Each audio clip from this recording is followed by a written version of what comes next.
Attention all units. We have a critical situation developing at Main and Fifth. You want to really see something that's... মার্কিন president, যিনি বিশ্বের সবচেয়ে ক্ষমতাধর মানুষগুলোর মধ্যে একজন, তাই তো যখন তিনি সফরে যান তখন তার চারপাশে যে নিরাপত্তার জাল তৈরি হয় তা দেখলে যে কারো চোখ কপালে উঠতে বাধ্য। কিন্তু প্রশ্ন হলো, কেন এই বাড়তি সতর্কতা? ইতিহাস বলে আমেরিকান প্রেসিডেন্টরা সব সময় টার্গেট হয়ে এসেছেন।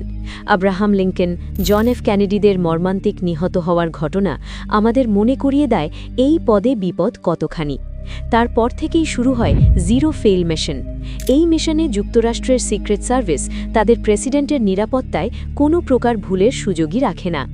হোয়াইট হাউস ছাড়ার সঙ্গে সঙ্গেই প্রেসিডেন্ট পরিণত হন পৃথিবীর সবচেয়ে সুরক্ষিত ব্যক্তিতে, যার কনভয়ে একই রকম দেখতে কয়েকটি গাড়ি থাকে যাতে কেউ বুঝতে না পারে তিনি কোথায় আছেন। এমনকি তার খাওয়ার আগে পুরো খাবারটা একটা বিশেষ ল্যাবে পরীক্ষা করা হয়। তিনি যে এরিয়াতে থাকেন তার উপর দিয়ে কোনো বিমান চলাচল করতে পারে না। প্রিয় ডিসকাভারির আজকের ভিডিওতে আমরা আপনাদের সামনে তুলে ধরব মার্কিন প্রেসিডেন্টের সফরকালীন নিরাপত্তার সমস্ত খুঁটিনাটি। তো চলুন জানা যাক বিশ্বের সবচেয়ে ক্ষমতাধর মানুষটি ঠিক কিভাবে এবং কতটা নিরাপদে ভ্রমণ করেন। আপনি হয়তো ভাবছেন, এই বিশাল আয়োজন শুরু হয় কখন? ঠিক যখন মিডিয়াতে প্রেসিডেন্টের বিদেশ সফরের ঘোষণা আসে তারও বহু আগে। সাধারণত কোনো জরুরি কাজ না থাকলে মার্কিন প্রেসিডেন্টের একটি বিদেশ সফরের প্রস্তুতি শুরু করতে কমপক্ষে 4 থেকে 5 মাস সময় লাগে। এই পুরো প্রক্রিয়াটি চলে অত্যন্ত গোপনে, যেখানে প্রতিটি মুহূর্ত এবং প্রতিটি পদক্ষেপ নিখুঁতভাবে লেখা থাকে একটি গোপন ডাইরেক্টরিতে। এটা কোনো সাধারণ ভিআইপি ভিজিট নয়, এটাকে বলা যায় এক পূর্ণাঙ্গ সামরিক অভিযান।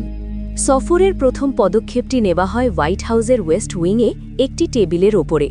যখন প্রেসিডেন্টের নিরাপত্তা ও প্রশাসনিক সিদ্ধান্তগুলো চূড়ান্ত হয় তখন তৈরি হয় দুটি অত্যন্ত গুরুত্বপূর্ণ নথি। প্রথমটি হলো প্রেসিডেন্সিয়াল ডিসিশন মেমো বা পিডিএম। এই মেমো হলো সবুজ সংকেত যেটা বলে দেয় প্রেসিডেন্ট যাচ্ছেন, আর এরপর তৈরি করা হয় ট্রিপ ডিরেক্টিভ অর্ডার বা টিডিও। সহজ ভাষায় এই টিডিও হলো সফরের মূল পরিকল্পনা। এটিতে পুরো মিশনের উদ্দেশ্য থেকে শুরু করে নিরাপত্তাজনিত হুমকি সব কিছুরই বিশ্লেষণ থাকে। এই নথি সই হওয়ার পর থেকেই কার্যত সেই দেশে নিরাপত্তার অদৃশ্য জাল বোনা শুরু হয়ে যায়।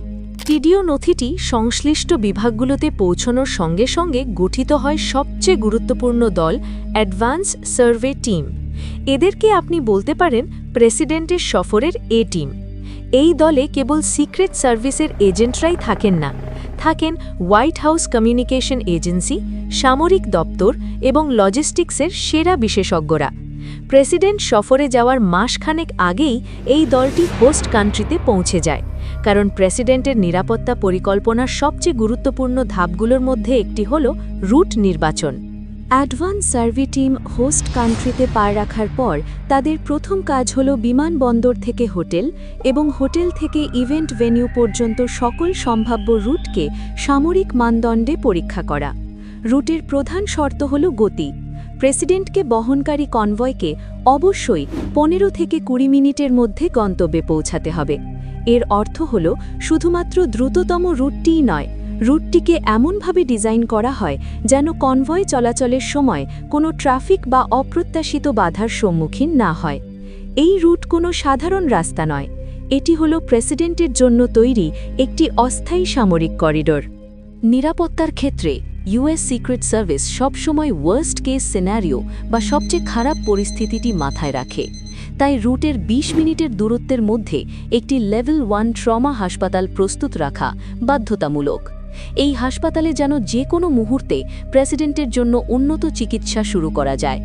শুধু তাই নয়, এই হাসপাতালটিতে অবশ্যই হেলিকপ্টার ল্যান্ডিংয়ের সুবিধা থাকতে হবে, যাতে কোনো হামলা বা জরুরি অবস্থা তৈরি হলে দ্রুতই মেরিন 1 বা অন্য কোনো হেলিকপ্টার ব্যবহার করে তাকে এয়ারলিফট করা যায়।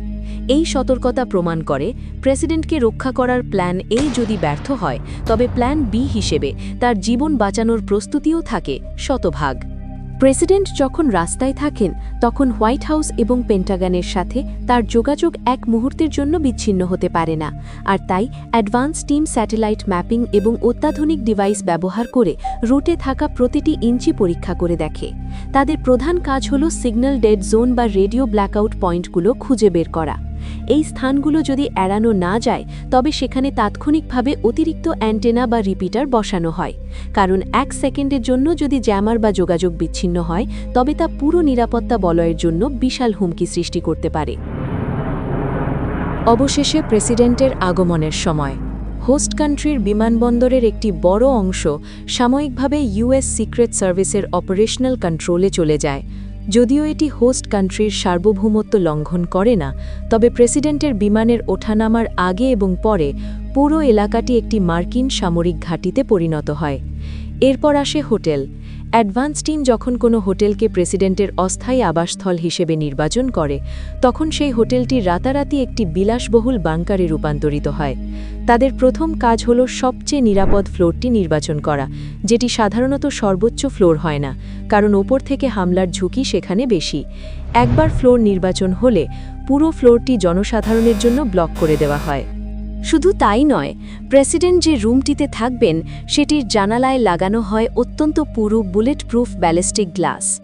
নিরাপত্তার এই স্তর এমন যে প্রেসিডেন্টের কক্ষে থাকা যে কোনো ইলেকট্রনিক ডিভাইসের ওপর তারা বিশ্বাসই রাখে না।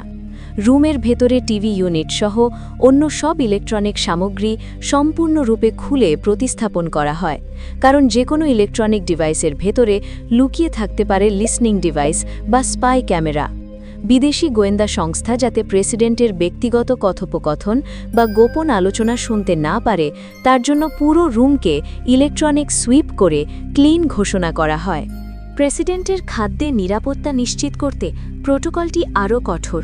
তার জন্য তৈরি করা হয় একটি ডুপ্লিকেট কিচেন। যদি প্রধান কিচেনে কোনো সমস্যা হয় তবে ব্যাকআপ কিচেন থেকে দ্রুত খাবার সরবরাহ করা যায়। আর সবচেয়ে গুরুত্বপূর্ণ বিষয় হল প্রেসিডেন্টকে পরিবেশনের আগে প্রতিটি খাবার একটি বিশেষ মাইক্রোবায়োলজিক্যাল ফুড টেস্টিং ল্যাবে পরীক্ষা করা হয়। এই পরীক্ষা নিশ্চিত করে যে খাবারে কোনো ধরনের বিষ, ব্যাকটেরিয়া বা রাসায়নিক পদার্থ মেশানো হয়নি।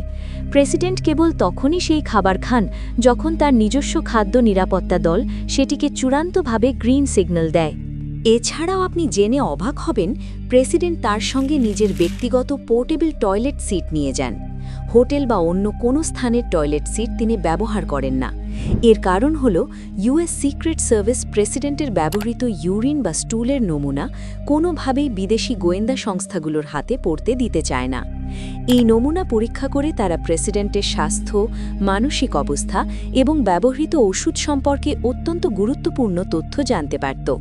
তাই সমস্ত ব্যবহৃত নমুনা সিল করে অতি সতর্কতার সাথে কন্টেনারে ভরে আবারও যুক্তরাষ্ট্রে ফেরত নিয়ে যাওয়া হয়। এভাবেই নিশ্চিত করা হয় প্রেসিডেন্টের ব্যক্তিগত ও স্বাস্থ্যগত তথ্যের সর্বোচ্চ সুরক্ষা। প্রেসিডেন্টের সফরের দিনক্ষণ যত ঘনিয়ে আসে তার নিরাপত্তা সরঞ্জাম ততই গোপনে হোস্ট কান্ট্রিতে পৌঁছাতে শুরু করে। প্রেসিডেন্টের নিজস্ব হেলিকপ্টার, কনভয়ের সকল গাড়ি এবং অত্যাধুনিক যোগাযোগ সরঞ্জাম এই সব কিছুই বহন করে নিয়ে আসে বিশাল সামরিক cargo plane C-17 globe master. প্রেসিডেন্টের আগমনের অনেক আগেই এই প্লেনগুলো সেই দেশে এসে ল্যান্ড করে।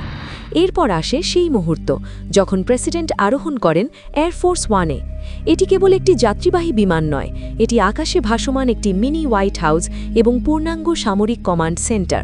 এর ভেতরে রয়েছে সামরিক গ্রেডের সুরক্ষিত যোগাযোগ ব্যবস্থা, যা পৃথিবীর যে কোনো প্রান্ত থেকে সরাসরি পেন্টাগন এবং হোয়াইট হাউসের সাথে কানেক্টেড থাকে। শুধু তাই নয়, এতে রয়েছে ক্ষেপণাস্ত্র শনাক্তকরণ এবং তা এড়ানোর অত্যাধুনিক প্রযুক্তি। এয়ারফোর্স ওয়ানে প্রেসিডেন্টের পাশে আপনি সবসময় একজন সামরিক কর্মকর্তাকে দেখতে পাবেন, যার হাতে থাকে একটি কালো ব্রিফকেস, যাকে বলা হয় নিউক্লিয়ার ফুটবল। এই ব্যক্তিটি প্রেসিডেন্টের নিরাপত্তা বা স্বাস্থ্য সংক্রান্ত নয়, বরং এর ভেতরে থাকে পারমাণবিক হামলার কোড এবং বিকল্প সামরিক পরিকল্পনাগুলো। এই কোডগুলোকে সাংকেতিক ভাষায় বলা হয় বিস্কিট। প্রেসিডেন্ট পৃথিবীর যেখানেই থাকুন না কেন, এই ফুটবল তাকে বিশ্বজুড়ে পারমাণবিক হামলার নির্দেশ দেওয়ার ক্ষমতা দেয়। এর উপস্থিতি আমাদের মনে করিয়ে দেয় প্রেসিডেন্টের নিরাপত্তা শুধু তার জীবন রক্ষা নয়, বরং এর সঙ্গে জড়িয়ে আছে পুরো পৃথিবীর ভবিষ্যৎ। তার ভ্রমণের জন্য তৈরি এই গাড়িটা কোনো সাধারণ লিমুজিন নয়, একে বলা হয় দ্য বিস্ট। প্রায় ৯,০০০ কেজিরও বেশি ভারী এই আর্মার্ড গাড়িটি একটি ট্রাকের ফ্রেমে তৈরি, যা ভেদ করে কোনো বুলেট যেতে পারে না, এবং এর জানালাগুলো ৫ ইঞ্চিরও বেশি পুরু বুলেট প্রুফ ব্যালিস্টিক গ্লাস দিয়ে তৈরি। এমনকি জরুরি অবস্থার জন্য গাড়ির ভেতরে প্রেসিডেন্টের রক্তের গ্রুপ অনুযায়ী রক্ত মজুদ রাখা হয়। প্রেসিডেন্টের কনভয়ের রাস্তায় চলা মানেই হল শক্তি এবং কৌশলের এক মিশ্র প্রদর্শন। এই বিশাল বহরে শুধু দ্য বিস্ট একাই থাকে না, এর সঙ্গে থাকে হুবহু একই দেখতে কয়েকটি গাড়ি। এর মূল উদ্দেশ্য হল কোন গাড়িতে প্রেসিডেন্ট বসে আছেন তা গোপন রাখা। এমনকি প্রতিটি গাড়ির নম্বর প্লেটও প্রায় একই রাখা হয়। এই কনভয়ে আরও থাকে ইসিএম ভেহিকল বা জ্যামার কার, যা বোমা বিস্ফোরণ বা রিমোট কন্ট্রোল ডিভাইস নিষ্ক্রিয় করে দেয়। আর থাকে রোড রানার নামের একটি শক্তিশালী কমিউনিকেশন কার। নিরাপত্তার খাতিরে প্রেসিডেন্টের ইভেন্ট এলাকার আশেপাশে তৈরি করা হয় কঠোর নো ফ্লাই জোন। শুধু বিমান নয়, এমনকি বেলুন বা ঘুড়ি ওড়ানোও নিষিদ্ধ করা হয়, কারণ এর মাধ্যমেও কোনো বিস্ফোরক বহন করা হতে পারে। এছাড়া হোস্ট কান্ট্রির গোয়েন্দা সংস্থাগুলোর সাহায্যে এলাকার পুরনো অপরাধী বা সন্দেহভাজন ব্যক্তিদের একটি তালিকা তৈরি করা হয়। নিরাপত্তার প্রোটোকল অনুযায়ী কোনো সম্ভাব্য হুমকি এড়াতে বিক্ষোভকারী বা সন্দেহভাজন ব্যক্তিদের সাময়িকভাবে আটকও করা হয়। এই ব্যবস্থাটি বিতর্কিত হলেও সিক্রেট সার্ভিসের কাছে প্রেসিডেন্টের সুরক্ষা নিশ্চিত করাই হল প্রথম প্রায়োরিটি। এছাড়াও ইভেন্টের স্থানগুলিতে গাড়ি হামলা এড়াতে বসানো হয় বিশাল অ্যান্টি র্যাম ব্যারিয়ার। কিন্তু সবচেয়ে অদ্ভুত ব্যবস্থাটি নেওয়া হয় কিছু নির্দিষ্ট দেশে, যেখানে হনুমান বা বানরের উপদ্রব রয়েছে। এই প্রাণীগুলো যাতে প্রেসিডেন্ট বা তার কর্মীদের ওপর হামলা না করে বা কোনো ইলেকট্রনিক ডিভাইস নিয়ে চলে যেতে না পারে, তার জন্য লোক ভাড়া করা হয়, যারা বানর তাড়ানোর জন্য লাঙ্গুরের ডাক নকল করে। সুতরাং একজন মার্কিন প্রেসিডেন্টের বিদেশ সফর কোনো সাধারণ আন্তর্জাতিক ভ্রমণ নয়। এটি ৪ মাস আগে থেকে শুরু হওয়া এক বিশাল সামরিক অভিযান। একই সাথে এটি পৃথিবীর সবচেয়ে ব্যয়বহুল এবং নিখুঁত নিরাপত্তা প্রোটোকল, যেখানে প্রেসিডেন্টের প্রতি মুহূর্তের নিরাপত্তা নিশ্চিত করার জন্য তার ব্যক্তিগত টয়লেট সিট থেকে শুরু করে পারমাণবিক হামলার কোড পর্যন্ত সবকিছুই থাকে কঠোর নজরদারির মধ্যে। ভিডিওটি যদি আপনার ভালো লেগে থাকে তাহলে লাইক করতে ভুলবেন না এবং কমেন্ট করে জানান যে প্রেসিডেন্টের নিরাপত্তার কোন বিষয়টি আপনাকে সবচেয়ে বেশি অবাক করেছে। তো দেখা হচ্ছে পরবর্তী ভিডিওতে। ততক্ষণ পর্যন্ত সাবস্ক্রাইব করে প্রিয় ডিসকাভারির সাথেই থাকুন। ধন্যবাদ।